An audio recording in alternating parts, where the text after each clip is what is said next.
বাড়িতে একজন মাত্র অতিথি এসেছে, আর তাকে ভালো কিছু করে খাওয়াবো বলে আজকে কিন্তু আমার সারাটা দিনই রান্নাঘরে কেটে গেল। আর কিভাবে কাটলো সেটাই আপনাদের সঙ্গে আজকে ভিডিওর মাধ্যমে শেয়ার করব। নমস্কার বন্ধুরা, আশা করি সবাই ভালো আছেন, সুস্থ আছেন। আমিও ভালো আছি। আমি সুস্মিতার নতুন আবার একটা ভিডিওতে আপনাদেরকে স্বাগত জানিয়ে আর সঙ্গে নিয়ে আজকের ভিডিওটা শুরু করলাম। আর আজকে কিন্তু বাড়ির অন্যান্য কাজ আপনাদের সঙ্গে শেয়ার করব না, শুধু রান্নাটুকুই সারাদিন যা করেছি সেটাই শেয়ার করব। আর আজকে ইউনিক একটা দুটো রান্না কিন্তু আমি করেছি, সেটাই ভাবলাম আপনাদের সঙ্গে শেয়ার করি। তো ভিডিওটা দেখতে থাকুন, আশা করি আপনাদের ভালো লাগবে হয়তো। আর যদি কোথাও এতটুকু ভালো লেগে থাকে তাহলে অবশ্যই একটা লাইক আর ছোট্ট করে কিন্তু একটা কমেন্ট করে দিয়ে যেতে ভুলবেন না বন্ধুরা। আর বন্ধুরা, আপনাদের কাছে একটাই রিকোয়েস্ট, ভিডিওটা স্কিপ না করে দয়া করে পুরোটা দেখার চেষ্টা করবেন, তাহলে আপনারও উপকার হবে আর আমারও উপকার হবে, তাই না? এই আশা আর স্বপ্ন নিয়েই আমরা কিন্তু এই পরিবারের জয়েন্ট হয়েছি সবাই। তাই আমরা প্রত্যেকের কাছে একটু আশা তো রাখতে পারি। তো যাই হোক, আপনাদের সেটা ইচ্ছা, যে যতটুকু দেখবেন বললেও কেউ হয়তো করবে, আবার কেউ হয়তো পুরোটা দেখবে না। তো আজকে কিন্তু আমি মাটনের চর্বি দিয়ে ঘুগনি করছি সকালবেলায়। যে সকালে টিফিন করব, তাই ভাবলাম একটু ঘুগনি করি। আর মাটনের চর্বিগুলো ছিল, তো সেটাই দিয়ে একটু ঘুগনি করছি। আর এই চর্বিগুলো যেহেতু দুদিন ছিল ফ্রিজে, তো দেখছি একটু শক্ত হয়ে গেছে, তাই কিন্তু কাঁচি দিয়ে কেটে দিলাম। আর সাত সকালে এই যে টিফিন তৈরি করছি, আর এইদিকে দেখুন কিভাবে ঝমঝমিয়ে বৃষ্টিটা হচ্ছে। আর এখন বৃষ্টির কোনো মাথা মুন্ডু নেই বলতে গেলে, যখন তখন নেমে পড়ছে বৃষ্টি। তো যাই হোক, বৃষ্টি তো বৃষ্টির কাজ করবে, কিছু করার নেই। আর এবছর যা বৃষ্টি হচ্ছে, মানে ভালোই লাগছে না আর। তো তাই ভাবলাম এক ঝলক আপনাদের বৃষ্টিটা দেখিয়ে দিই, সব জায়গায় তো হচ্ছে দেখছি। তো এদিকে দেখুন আমার কিন্তু ঘুগনিটা রান্না করা কমপ্লিট হয়ে গেল। ওই রেগুলার যা মশলা দিয়ে তরকারি করা হয় সেটা দিয়েই কিন্তু ঘুগনিটা করলাম। তবে একটু আলাদা টেস্ট আনার জন্য ওই যে মাটনের চর্বিটা দিলাম। আর মাটনের চর্বি দিলে কিন্তু ঘুগনির টেস্টটাই কিন্তু বাড়িয়ে দেয়, তাই না? আর এদিকে কিন্তু রুটিও করে নিচ্ছি। সকালে উঠে পড়লেই আমাদের শুধু খাওয়ার চিন্তা, খাওয়ার চিন্তা, খাওয়ার চিন্তা। সারাদিন 3 বেলা 2 বেলা কী রান্না করব, কী খাওয়া দাওয়া করব। আচ্ছা বন্ধুরা, এই খাওয়াটা যদি না থাকতো তাহলে হয়তো কিছুই থাকতো না দুনিয়াতে, তাই না? এই খাওয়ার জন্যই কিন্তু সব কিছু। তো যাই হোক, এদিকে ঘুগনি হয়ে গেছে, ওইদিকে রুটিটাও করে নিয়েছি। আর এদিকে এই যে একজন অতিথি এসেছে আমাদের বাড়িতে, মানে আসলে আমার মামা শ্বশুরের নাতি এসেছে ওই উড়িষ্যা থেকে। তারা কিন্তু সব মাছ খায় না বা সব কিছু সবজি খায় না, ওদের তো আলাদা অনেক রকমের নিয়ম আছে, বা ওদের ওখানে এত আসতে হয় না। তো তাই ওকে জিজ্ঞেস করে সব কিছুই আজকে রান্না করছি। তো বললো মটনের চর্বি খায়, তার জন্য ঘুগনি করে দিলাম। ও রুটি দিয়ে ঘুগনি খেলো, বললো ভালো হয়েছে। আর কালকে লুচি করেছিলাম, সেটা বেশি ছিল কয়েকটা, আমি কিন্তু লুচি দিয়ে ঘুগনিটা খেয়ে নিচ্ছি। তো তার আগে কিন্তু সবাইকে খেতে দিয়ে দিচ্ছি। আর আমরা যারা হাউসওয়াইফ তারা কিন্তু প্রত্যেকে সবাইকে খেতে দেওয়ার পরেই খাই, তাই না? তো আমিও খেয়ে, এই যে কর্তামশাই মাছ নিয়ে এসেছে, একটু কাটাপোনা এনেছে আর এনেছে চিংড়ি মাছ। আর এই এত বড় বড় কাতলাগুলো নিয়ে আসে জানেন তো, আমাকে কিন্তু একদমই ভালো লাগে না, কেমন যেন আষ্টে গন্ধ করে। ছোট মাছ এতটা আষ্টে গন্ধ করে না, কিন্তু বড় মাছ বড্ড আষ্টে গন্ধ করে। তো যাই হোক, আমি এ মাছ একদমই খাই না বলতে গেলে। তো দেখলাম দুটো পেটি আছে, ভাবলাম একটু সন্ধেবেলায় কাটলেট করে ফেলবো। আর এই যে চিংড়ি মাছটা তো কেটে নিয়ে এসেছে, কিন্তু ওই যে তার মাথায় যে যেটা বলে পায়খানা থাকে, ওইটা কিন্তু একদমই খাওয়া উচিত না, ওটা কিন্তু খেলেই অ্যালার্জি হয়ে যায় অনেকে। তো সেই জন্য আমি সব সময় চিংড়ি মাছটা নিয়ে এলে ওর মাথা থেকে যদি ওই ময়লাটা না বের করায়, তাহলে আমি বের করে নিই। তো সেটাও বের করে নিলাম, আর ভালো করে ধুয়ে নুন মাখিয়ে রাখলাম। তারপরে চলে এলাম কিন্তু দুপুরে রান্না করতে। কারণ এটা তো করতেই হবে, দুপুরের রান্নাটা না করলে খাবো কি আমরা। তো দেরি না করে টিফিন খাওয়া শেষ হতেই কিন্তু দুপুরের রান্নার কাজে লেগে পড়েছি। আর আজকে অনেকগুলো তরকারি একটু করছি, আসলে ওই যে একজন অতিথি এসেছে বলে সেই জন্য একটু বেশি করে করছি। আসলে আমি রান্না করে খাওয়াতে সবাইকে খুব ভালোবাসি, তাই চেষ্টা করি কেউ যদি খেতে ভালোবাসে তাকে আমার সব কিছু উজাড় করে দিয়ে রান্না করে খাওয়াতে ভালোবাসি। তাই আজকে কিন্তু অনেকগুলোই মেনু করছি। তো ওইদিকে কিন্তু চিংড়ি মাছগুলো ভেজে নিলাম, আর ওইদিকে মাছ দুটো যে পেটি ছিল ওই দুটো সেদ্ধ করে রেখে দিলাম। তারপরে কিন্তু মাছের ঝোলের জন্য রেডি করে নিচ্ছি। ওইদিকে চাল তো চাপিয়ে দিয়েছি।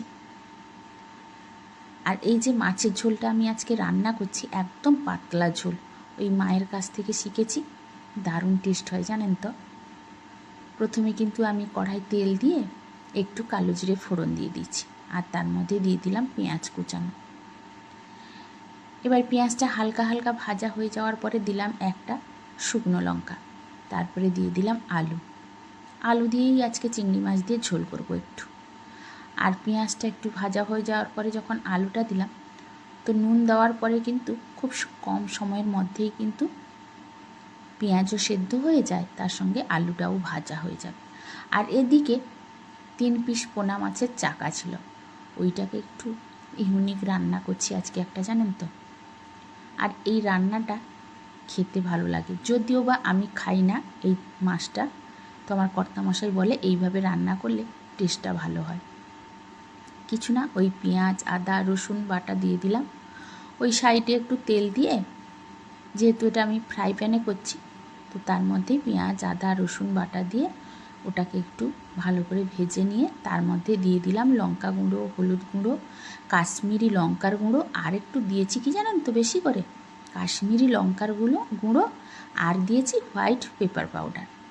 এটা দিলে কিন্তু টেস্টটা একটু অন্যরকম হয়, মানে চটপটা খেতে লাগে।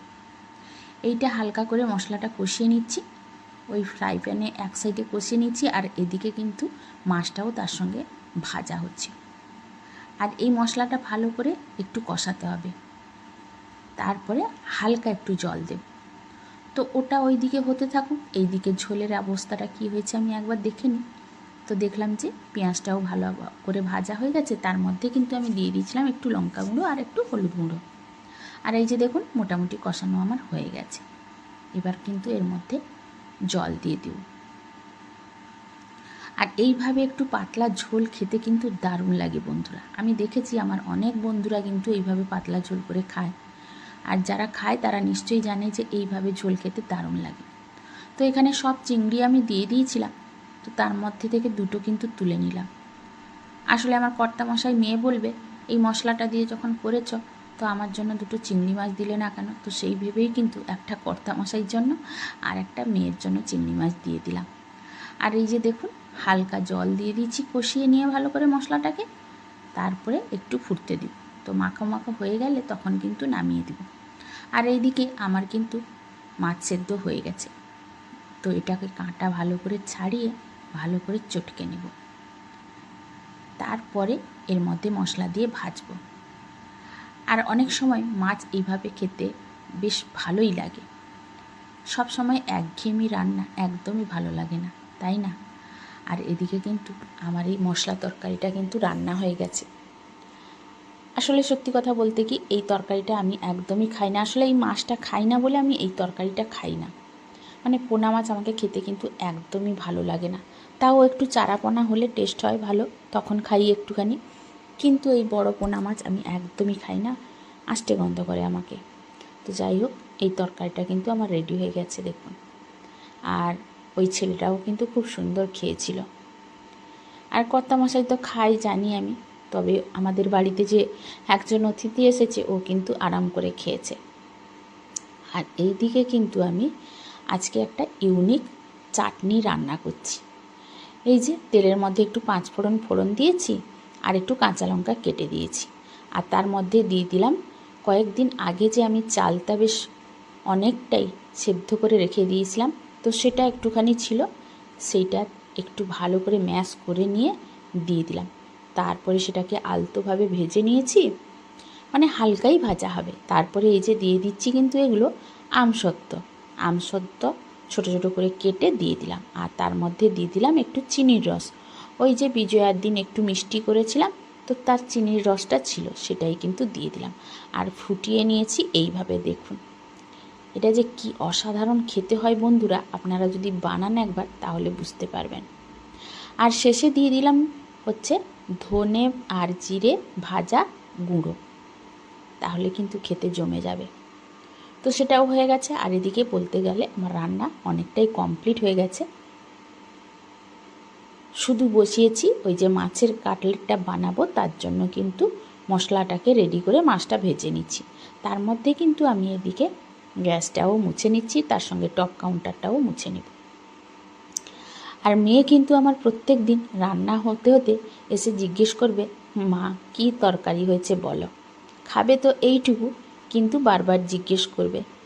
তখন আমি বলি, তুই এমনভাবে জিজ্ঞেস করছিস মনে হচ্ছে এক থালা ভাত আর তরকারি খেয়ে নিবি।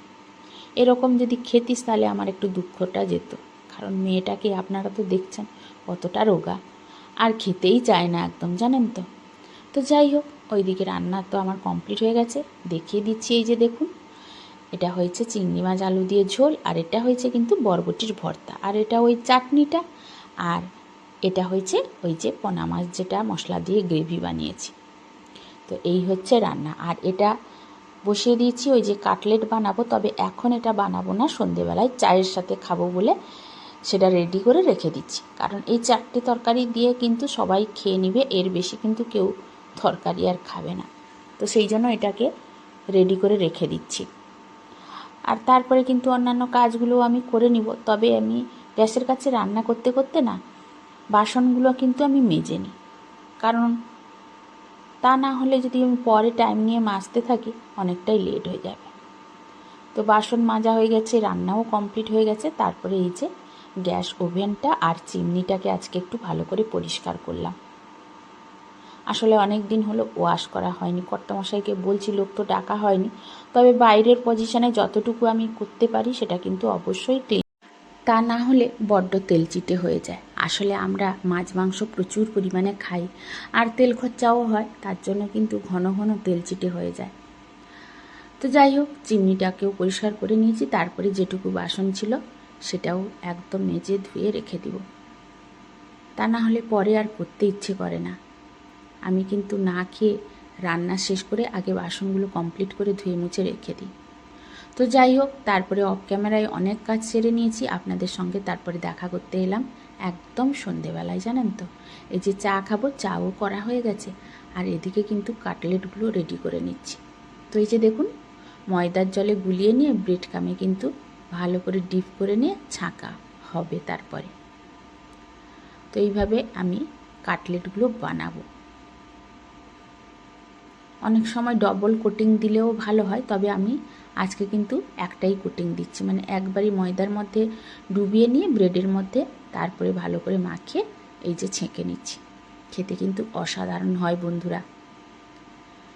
তো সেই মতো একজন যেহেতু বাড়িতে অতিথি এসেছে, তাকেও দিলাম খেতে, সেও দেখলাম বেশ খেলো ভালো করে।